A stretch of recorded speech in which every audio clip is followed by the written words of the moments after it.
Kwa majina naitwa Martina Michael Mashaka. Ni mkazi kutoka wilaya ya Rungwe. Natokea katika kijiji cha Katumba. Tunashukuru hii taasisi ya UIP kutuletea mradi kwa sababu tunajifunza vitu vingi sana. Kwa mfano kusuka, tunajifunza kwa mama zetu, kusuka mikoba kama hii tunaisuka.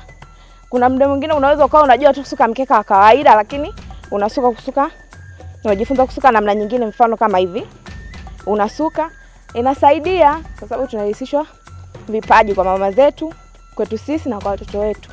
Kwa hiyo tunashukuru sana. Ni muhimu kulisishwa hizi tamaduni zetu kwa sababu zinaweza kutupatia vipato. Kwa mfano unaweza kutengeneza mikoba kama huu, mfano.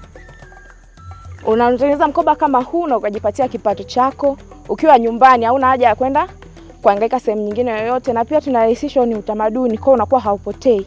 Upo kizazi baada ya kizazi. Kwa hiyo una umuhimu mkubwa sana kulishana hizi tamaduni zetu. Matarajio mfano kupata vifaa vingine vinavyowezesha kutengeneza kwa urahisi vifaa hivi. Kuliko kutumia mikono, unatumia muda mrefu sana.